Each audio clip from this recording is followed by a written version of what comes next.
We got a good book, people.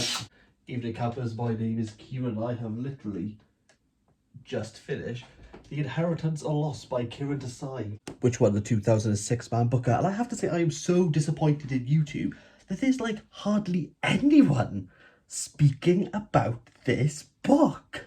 And please do have a look. The majority of videos I can find are study guides from people of India, where clearly this is part of some syllabus of sorts. In regards to actual book reviews that are discussing the inheritance law, there's less than 10, but it's such a good book. Summaries of the inheritance of loss would have you believe that there's only two real main characters that we follow, which is Psyche and Biju.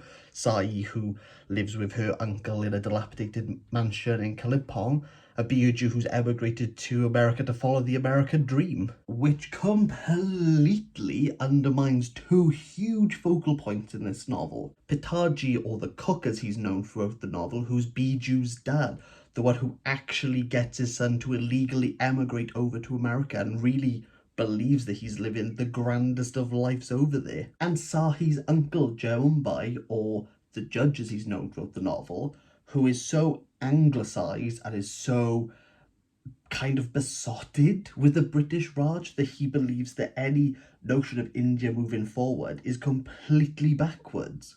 I should probably mention that there's also Gyan, who's Sai's love interest, but the fact that this book is sometimes sold on like a love interest story completely takes away from the overarching like themes and message of this book, I feel. So if you're looking for like a romantic novel, I'd probably just avoid this because it's so much more impactful, it's so much more in depth than that.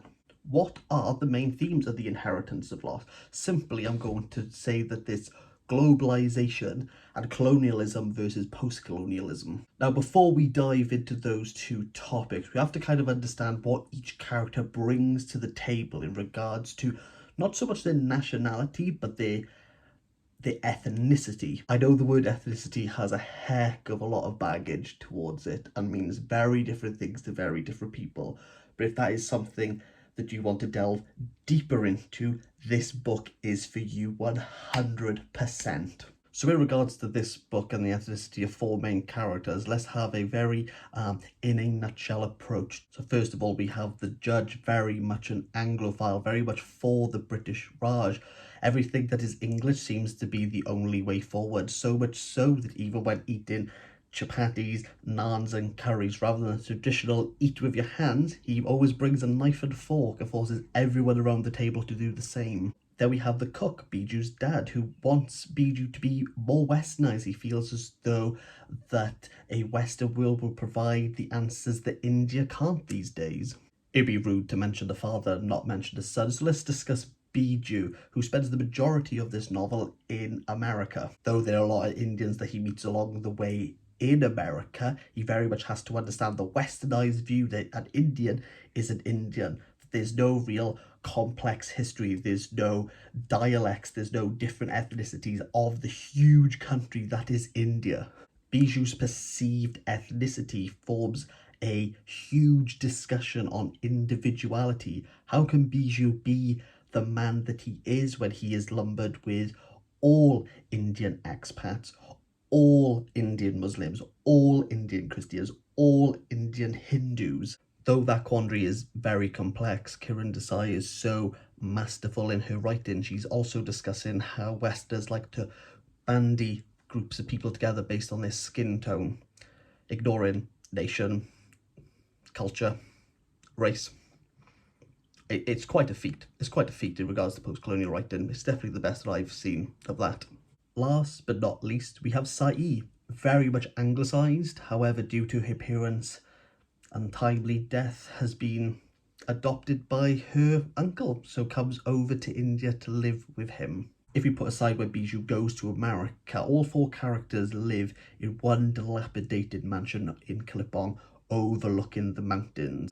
The mansion, who's owned by the judge, very much a symbol of how grand that he viewed the British Raj and how, since India is gained in its independency, is crumbling in his view. And each viewpoint of the four main characters is constantly being argued, it's being rebutted, it's being debated, it's being cemented, it's being changed not by the four main characters, but this fantastic chorus of people who all bring with them their own separate viewpoints, which is brilliant. And all whilst we have these ferocious, volatiles, conflicts of self with each of the characters. There's a conflict going on behind the Grand Mountains. And over those mountains, a small country called Nepal who wants their land back, particularly the Gurkhas. If you don't know, in a very quick summary on the Gurkhas, they are a group of Nepali soldiers, highly militaristic, basically don't stop until they win.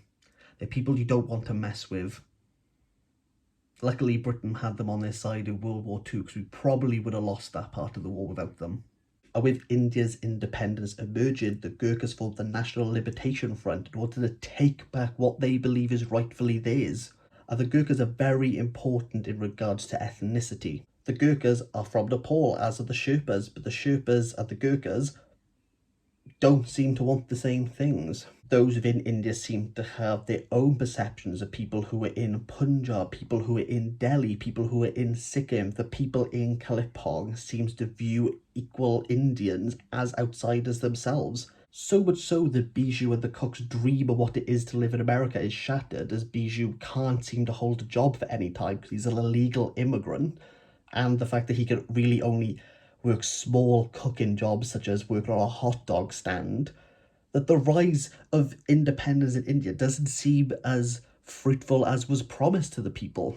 Desai writes that when the British Raj ended, Britain left a huge vacuum of power within India.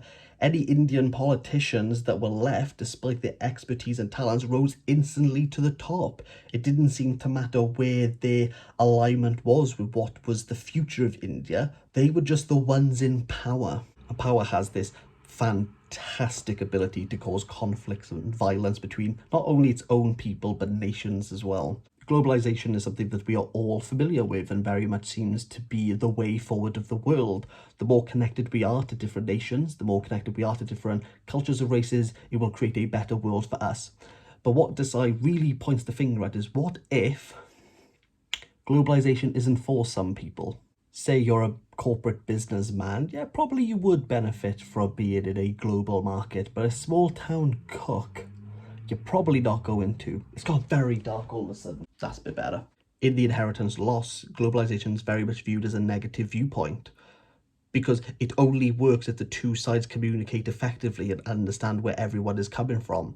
As soon as there's a breakdown in communication and a breakdown in understanding, there's no real gain from there.